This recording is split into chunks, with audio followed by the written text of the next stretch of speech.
क्या आप सोच सकते हैं एक ऐसी यात्रा जो लाखों सालों तक चले, जिसकी मंजिल है एक दूसरी गैलेक्सी, जहां ना सूरज है, ना पृथ्वी, ना कोई मानव सभ्यता, बस अनंत अंधकार और चमकते हुए दूर के तारे।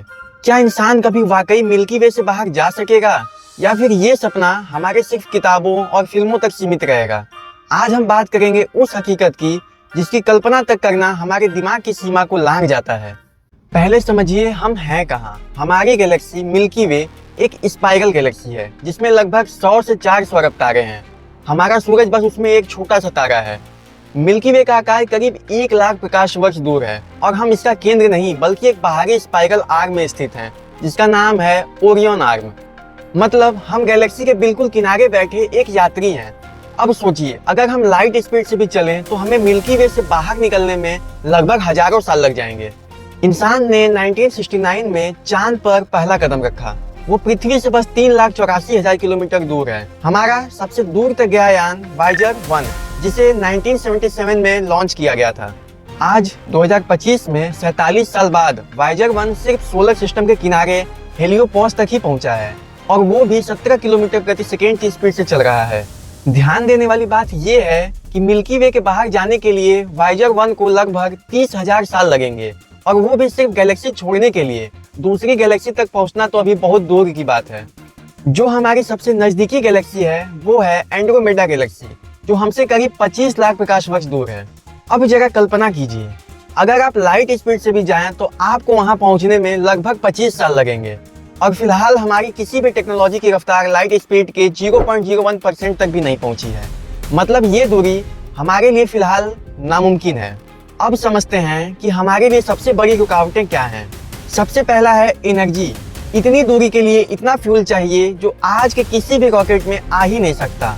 फिर दूसरा है मानव शरीर की सीमा, यानी कि रेडिएशन, आइसोलेशन और बिना ग्रेविटी के लंबे समय तक जीवित रहना संभव नहीं है। हमारे लिए तीसरी रुकावट है टाइम एंड एजिंग। आइंस्टाइन की रिलेटिविटी के अनुसार अगर आप लाइट स्पीड से भी चलें तो समय स्लो हो जाएगा, लेकिन पृथ्वी पर हजारों साल गुजर जाएंगे। आप अगर लौटे तो यहाँ कुछ भी वैसा नहीं मिलेगा। चौथी और सबसे जरूरी बात, मानसिक स्वास्थ्य और बोरियत। एक ही यान में हजारों साल तक जीना बिना धरती, बिना आसमान, इंसान की सोच और दिमाग के लिए असहनीय हो सकता है। अब हम समझते हैं क्या टेक्नोलॉजी हमारी मदद कर सकती है। पहला पॉइंट है फ्यूजन इंजन्स।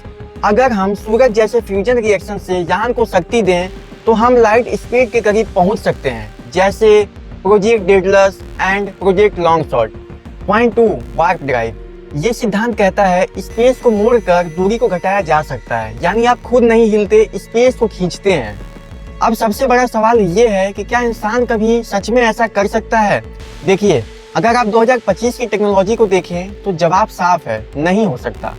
लेकिन अगर आप 1000 से 5000 साल आगे देखें, जहां तकनीक, शरीर और चेतना तीनों ही बदल चुके हों, तो जवाब आता है हाँ, ऐसा हो सकता है। जो आज असंभव है वह कल तकनीक से संभव हो सकता है। अब ये बात आती है कि इंसान ऐसा क्यों करना चाहता है।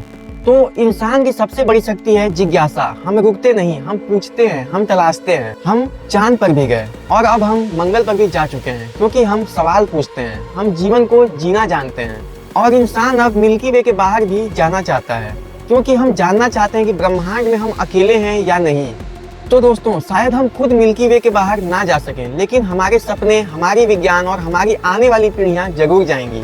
और जब वो वहां पहुंचे तो वो याद रखेंगे कि एक दिन धरती पर कुछ लोग थे जिन्होंने तारों को छूने का सपना देखा था।